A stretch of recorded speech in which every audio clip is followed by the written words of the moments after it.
I usually don't collect stuff like this, action figures that have, well, like an action for them, because usually that's all there is to them. They're kind of stiff, and the only way they move is with that action. But I made an exception in this case, not only because I love Buzz Lightyear.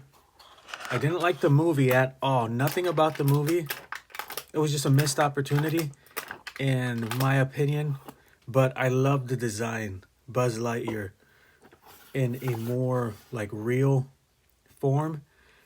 And I've been hesitant to collect any figures, but I just love the way they look. Long story short, this guy was $3.99. I couldn't pass him up.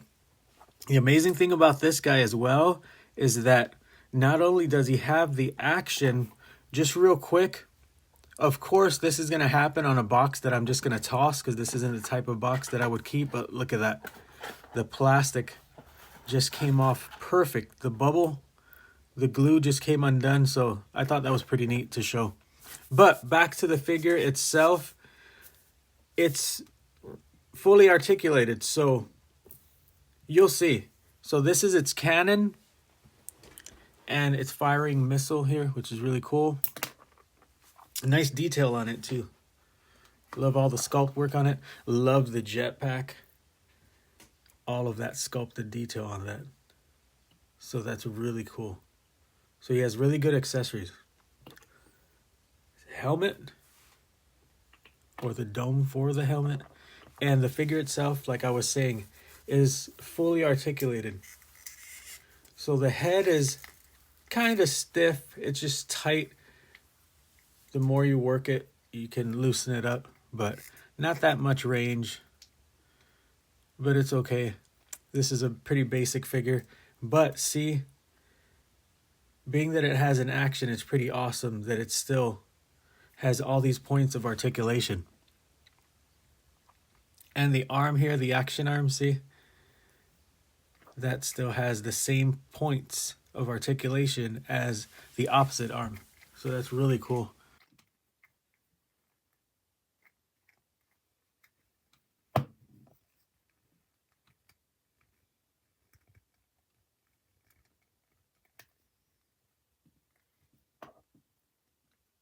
Even down to the legs here.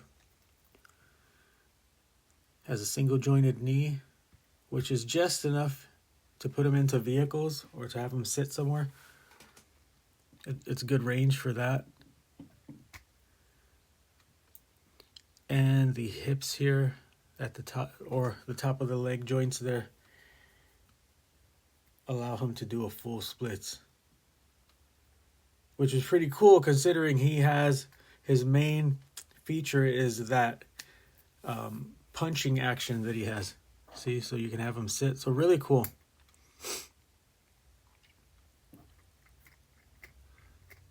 Yeah, absolutely love this little guy. And the main reason I got him was he's got tons of lines on him and sculpted detail. So I was thinking, man, I'm going to get out my Gundam markers and I am going to panel line this guy.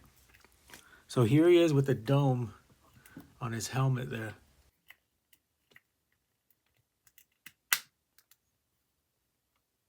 Looking really cool.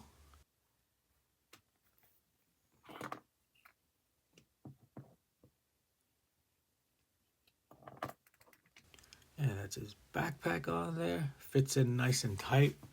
Don't have to worry about it popping out. Very nice wingspan there. Looking really cool.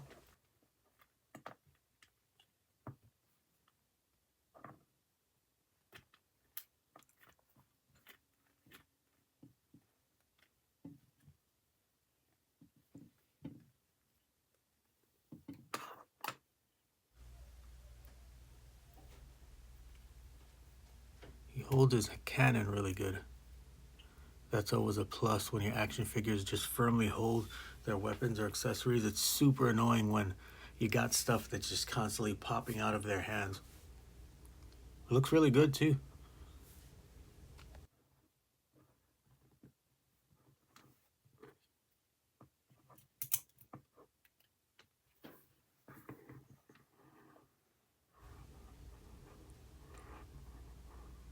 I also noticed this peg on this side here, so I'm gonna try and see if it'll peg in to the port that his backpack pegs into.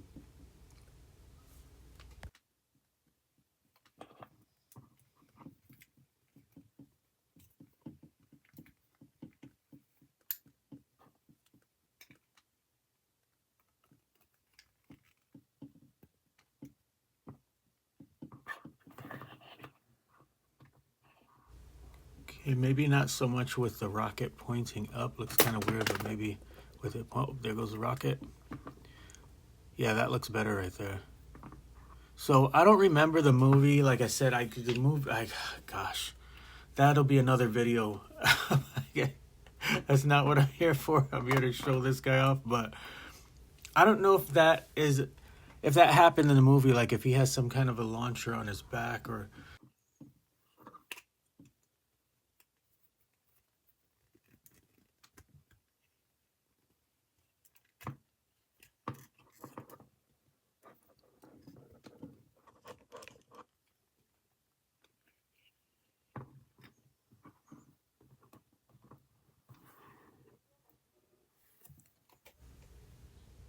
Okay, so like I said before, the way the glue just came undone, I thought it would be pretty cool to just re-box him and show you what he may have looked like if he had more paint on him, like panel lining or something. I don't know. I thought that would be pretty cool to just show real quick.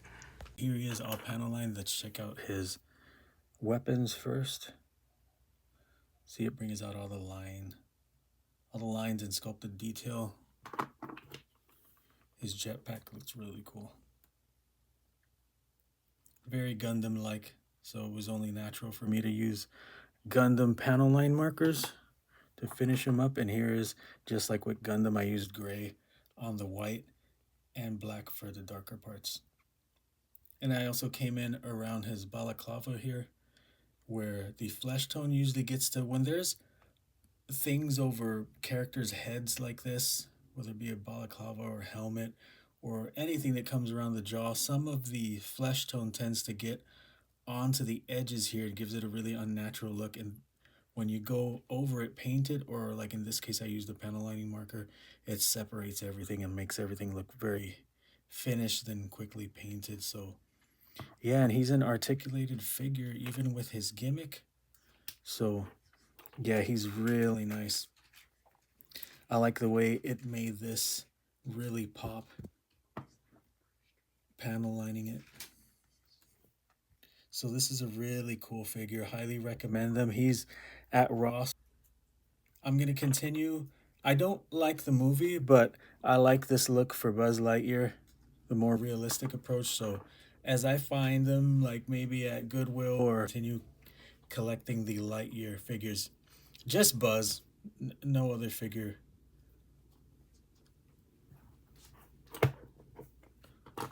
So let's go ahead and put his helmet on. I almost forgot to show that.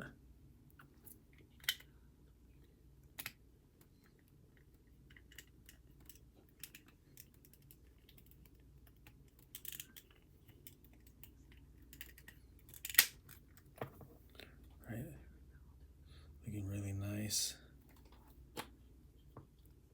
I saw a review of the SH Figure Arts Buzz Lightyear from the movie Lightyear, and oh gosh, that looks amazing. It's a bit out of my price range though, but yeah, that looks really cool. And he has a hole here on his belt, so I guess it's to hold his cannon here. I guess it's to make it look like he's holding it with this arm. I don't know. Or like my son was saying, maybe for an alternate weapon that never got included with the set. But it's probably for the cannon here. Let me show you what it looks like in his other hand.